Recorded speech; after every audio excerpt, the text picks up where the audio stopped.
The reason why you unconsciously actively seek sources of conflict is because your brain resonates with that frequency. That's what satiates the morbid curiosities, the egocentric desires that are fueling these things. That's why you watch the news. If you see two people fighting, you're just transfixed on that. You're probably even urging them on. But when you see two people kissing, it turns you off. You're detested by it. You're disgusted by it because you've been programmed to be deflective of anything of a high vibrational nature. Affection, love, kindness, warmth, compassion, courtesy, consideration, tenderness, love, for God's sake. You don't see this society in America with people hugging and kissing and showing affection. Everybody's inhibited. They're self-conscious. They're like, well, what will people think? I can't hug my wife. I have a reputation to uphold. So you see these people walking like they're strangers. Very few people these days I see holding hands. It shouldn't be this way. You should be encouraging public displays of affection, not discouraging it. Because the same people discouraging it are encouraging cruelty and violence, because that's the alternative, isn't it? That's what they're selling you, just a bag of goods. That's why you see when the news comes on, you're like, just like glued, because your brain is like, yes, this is speaking our language. This is exactly the vibrational environment that we operate in. We are equivalents to this. So let's keep pumping in more of this because we need more of this. And your mind can't comprehend high vibration, fourth dimension and beyond, because it isn't meant to be there unless you awaken yourself and evolve and allow the mind to grow into fitting into that connection to the higher self. Because it can't happen instantaneously. It would be a shock. The mind wouldn't know what to do. It's like a soldier in a battlefield, watching all of his buddies being blown to pieces. And then somebody says, okay, soldier, come with me. They fly him right to the United States and he's sitting down in McDonald's. He'd be like, he wouldn't know what to do. He'd be a quivering waste of jelly. He hasn't had time to transition and decompress. Total shock. And during the Vietnam conflict, this is what they did to those soldiers. There was no recovery time like with World War II vets. As soon as they were done with the war, they were kept in hospitals for a couple of months to just basically decompress and basically renormalize themselves to fit themselves back into society. But the Vietnam soldiers would just, from in a battlefield, boom, right into downtown Manhattan the next day. And their brains were just going wired. And this is the same thing with the physical mind. You can't just pull it out of its environment because it'll freak out. It'll go into panic stations. That's why it gives you a million excuses why we shouldn't leave this place. No, that's not, we don't know what that is. What is that? We don't identify with that. That's not familiar. That's strange. That's scary. That's an enemy. Stay away from that. Let's stay back here. This is where we know. This is familiar. This is safe. This is comfortable. This is what we've come to know as our best friend, the comfort zone. Well, so let's never leave this. And I'll keep giving you excuses as to why you should never go outside those doors, but you should always stay in here. And your mind won't give you one single reason to go and leave that place. That's your programming. That is your programming. So you have to start somewhere with this stuff. You have to start acclimating to a different way of being. You have to make provisions for the mind to say, listen, we have to come to a compromise, said the soul to the mind. And the heart is the intermediary between it. And you have to start bringing your mind to a level of awareness that there's something other than what your senses can detect, and that is reality, because you've been trained to recognize an illusion as reality and reality as an illusion. So it's all backwards.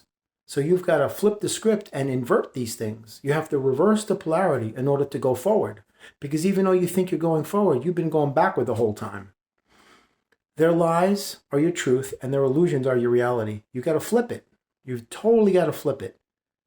And then when you can honestly see in yourself that what I'm saying is the absolute truth, that you are the unlimited power that they don't want you to be consciously aware of, that's when you can really understand the unlimited potential that you carry to do freaking amazing things as a divine, supernatural alchemist that you are.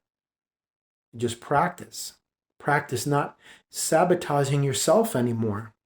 Practice not having these cyclical, negative, looping patterns of self-destructive behaviors. Practice not abusing yourself anymore, putting yourself down.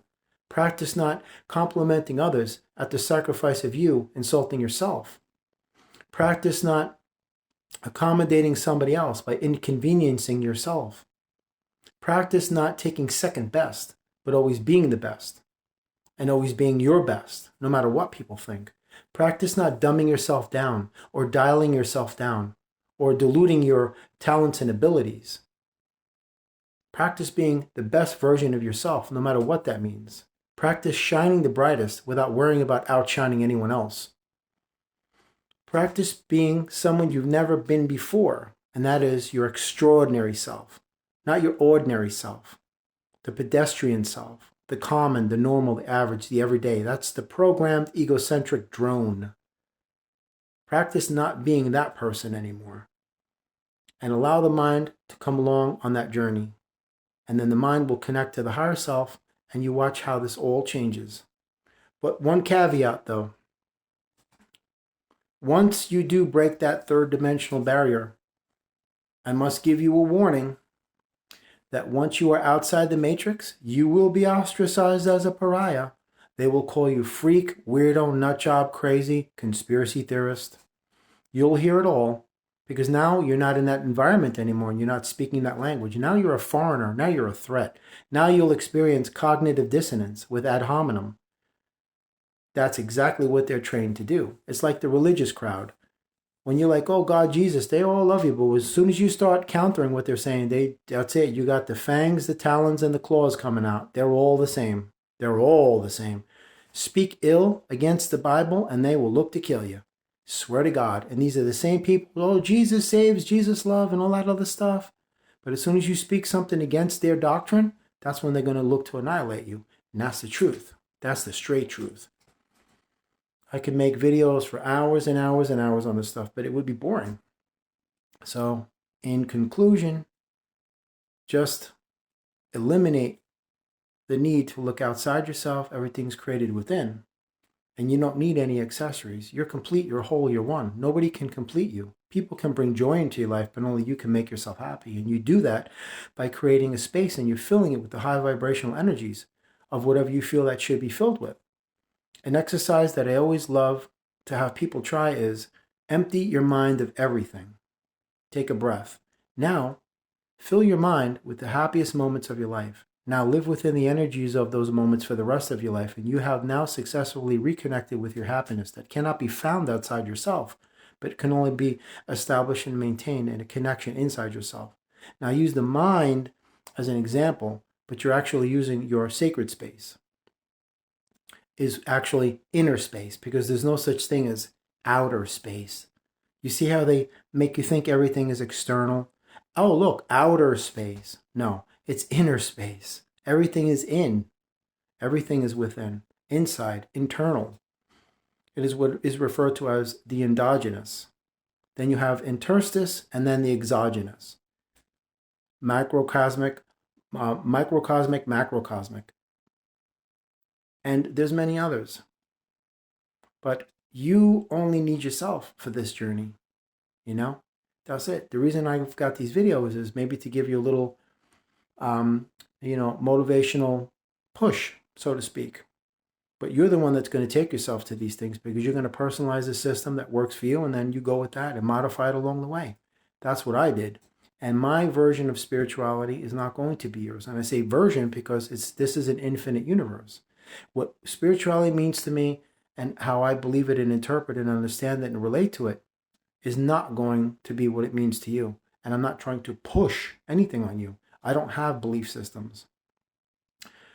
All disempowering belief systems are the antithesis of consciousness, that is the divinity of the life force essence of your soul. That is source, God, oneness, unified interconnectedness with the divine collective consciousness. That is the everything of everything. It's just that simple.